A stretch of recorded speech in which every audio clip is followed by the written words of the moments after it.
अब सफारती सतह पर अगर किसी मुल्क से बात की जाती है तो वो बात की जाती है कि उसकी मईशत पर मईशत की जबान बोली जाती है ना कि ट्रेडिंग कितनी है, आप किसे। अब वो दुनिया का थर्ड बड़ा एक्सपोर्टर बन चुका है, आबादी के लिहाज से सबसे बड़ा मुल्क बन चुका है। उन्होंने अपनी पूरी एफर्ट जो है वो लगा दी है अपनी IT सेक्टर पे। मतलब जब यहाँ पर कंप्यूटर का कॉन्सेप्ट भी नहीं था तो वहां पर कंप्यूटर लैब्स बनाए गए थे। अगर 4 अरब से नीचे आ गए तो आप, इसका मतलब है कि वो पैसे जो कि उन्होंने आपके पास रखवाए थे आप उसमें से भी खा गए।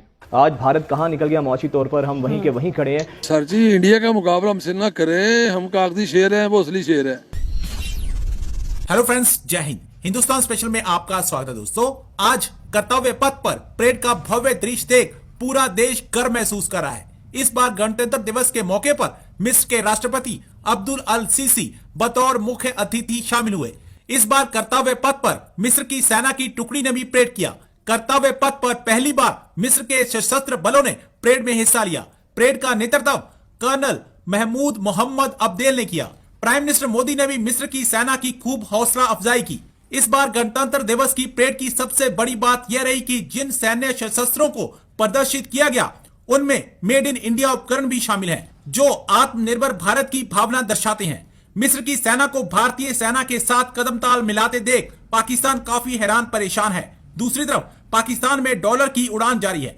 एक ही दिन में पाकिस्तान में डॉलर 23 रुपए महंगा हो गया। पाकिस्तान का असली दुश्मन भारत आज अपना यौम जमहूरिया मना रहा है। आपको बताएं कि भारत ने जंगी तैयारियां जो मजीद तेज की हैं। इंडियन फौज ने यौम जमहूरिया की तकरीब में इंडिया गेट पर मेड इन इंडिया हथियारों की नुमाइश का इनेकाद किया है और इस नुमाइश में Akash air defence system, BrahMos, supersonic cruise missile समेत इंडिया में तैयार करदा मुख्तलिफ हथियारों को दिखाया गया है, जिनका मकसद पाकिस्तान को निशाना बनाना है। भारतीय फौज ने दावा किया है कि आकाश मिसाइल सिस्टम भारतीय फौज में नया शामिल किया गया है, जो इंडिया में फौज के जेर इस्तेमाल तैयारशुदा हथियारों में जदीद तरीन है। Stockholm International Peace Research Institute के मुताबिक उन्होंने 2020 की एक रिपोर्ट जारी की जिसमें बताया गया कि भारत आलमी सतह पर सऊदी अरब के बाद इस वक्त असलहा दरामद करने वाला दुनिया का दूसरा सबसे बड़ा मुल्क बन गया है और बैन अल-अक़वामी सतह पर असले की दरामदात में यानी दीगर ममालिक से जो असला खरीद रहा है इसका 10% बनता है हिस्सा जो भारत खरीद रहा है। चंद बरस पहले तक इंडिया हथियार खरीदने में पहले नंबर पर था और इसका निस्फ हिस्सा उसे रूस फराम करता था, जबकि इजराइल और अमेरिका भी भारत की पुष्टबनाई करते हैं और बड़े पैमाने पर भारत को हथियार फरोख्त कर रहे हैं। और हालिया बरसों के दौरान इंडिया ने हथियार साजी में भी अपने मुल्क के अंदर हथियार बनाना शुरू कर दिए। ये सारी जंगी तैयारियां किसके खिलाफ हैं?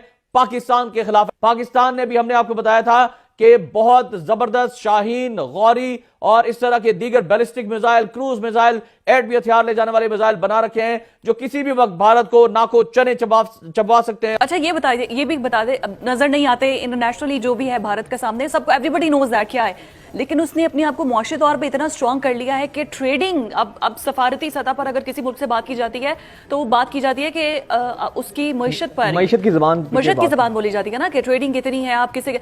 अब वो दुनिया का थर्ड बड़ा एक्सपोर्टर बन चुका है, आबादी के लिहाज से सबसे बड़ा मुल्क बन चुका है। उन्होंने अपनी पूरी एफर्ट जो है वो लगा दी है अपनी IT सेक्टर पे। मतलब जब यहाँ पर कंप्यूटर का कॉन्सेप्ट भी नहीं था तो वहां पर कंप्यूटर लैब्स बनाए गए थे। अगर आप इंडियन हिस्ट्री पढ़े, पाकिस्तान हम क्यों पीछे रह गए हैं? हम इस तरफ तवज्जो क्यों नहीं दे रहे? हम तो भारत का मकरू चेहरा दुनिया को दिखाने में भी नाकाम हो गए हैं। 370 आर्टिकल के तहत जो उसने मिला लिया है वो खत्म करके अब वहां पर आबादकारी इंडियंस की जा रही है।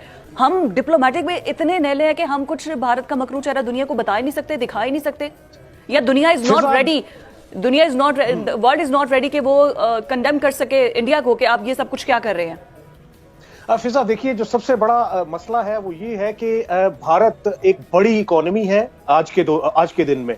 उसकी चंद वजूहात है। सिस्टमेटिकली भारत को खुद से बड़ा किया गया, भारत की इकोनॉमी को भी खुद से ही बड़ा किया गया। उसकी वजह यह है कि हमें नजर आता है कि ईस्ट चाइना सी में तो अमेरिकन ने ऑलरेडी से चेकमेट किया हुआ था चाइना को, लेकिन साउथ चाइना सी में चेकमेट करने के लिए फिर हमें नजर आता है ऑकस की शक्ल में अमेरिका और साथ में क्वाड की शक्ल में अमेरिका नजर आता है। और ऑब्वियसली अगर देखा जाए तो पॉपुलेशन के हवाले से चाइना के मद्दे मुकाबिल भारत को खड़ा करना मकसूद था। इसीलिए आप देख सकती हैं कि उनकी इकोनॉमी बेहतर करने के लिए भी हमें क्या नजर आया कि IT में एक अचानक से बूम आया। एक तो वजह यह है एक्सटर्नल, लेकिन इंटरनली भी अगर हम देखें तो हम भी ये बूम हासिल कर सकते थे, लेकिन हमारे यहाँ जब भी किसी जवान से पूछें कि आईटी कंपनीज क्यों परसिस्ट नहीं करती उस तरीके से पाकिस्तान में, तो उसका वो मुझे तो ये कहने को सुनने को मिलता है कि वो कहते हैं कि हमारे यहाँ वन विंडो ऑपरेशंस नहीं है, नंबर 1, नंबर 2 फला एनओसी फला एनओसी फला एनओसी, वो जाके ढूंढते फिरें और सिक्योरिटी जो है वो इतनी की ज्यादा अहमियत इख्तियार कर जाती है कि बंदे को इस तरह की जो कंपनीज है वो नहीं परसिस्ट कर सकती पाकिस्तान। वेयर एज इंडिया ने बहुत ही आसान तरीकों से वहां पे इस चीज को और ओपन किया हुआ अपनी इकोनॉमी को specially related to IT facilitate किया है। और फिर वेस्टर्न कंट्रीज जो हैं उन्होंने धड़ाधड़ वहां पे अगर देखा जाए तो आईटी के हवाले से जो उनके पास वर्क फोर्स है वो एक ठीक है राजा फैसल साहब, ये सारी बातें अपनी जगह ठीक है, लेकिन राजा फैसल साहब आपकी बातें सर बिल्कुल ठीक हैं, लेकिन कर्नल साहब क्योंकि आप माशाल्लाह दिफाई तजियाकार हैं और बड़ी गहरी नजर है आपकी पाक भारत ताल्लुकात के ऊपर, इस तमाम तर चीज़ों के आईटी के हवाले से बात जो कुछ भी है, लेकिन हम हमारे हुक्मरान या हम लोग अपनी नाअहली नहीं छुपा सकते। आज भारत कहाँ निकल गया मुआशी तौर पर, हम वहीं के वहीं खड़े हैं। एक माकूस का सफ़र है जो जारी है, एक दायरे का सफ़र है। कर्नल साहब, अब आपको क्या लगता है किस तरीके से पाक भारत ताल्लुकात बेहतर हो सकते हैं? शंघाई ताउन इजलास क्या इसकी कड़ी बन सकता है? क्या ये इजलास दोनों ममालिक को करीब लाने में अपना कोई किरदार अदा कर सकता है? देखें, पहले तो मैं आपसे ये अर्ज करूं, जैसे we are discussing about India, उसका 23 मार्च आज को यौम जमहूरिया क्या से इन्होंने मनाया है।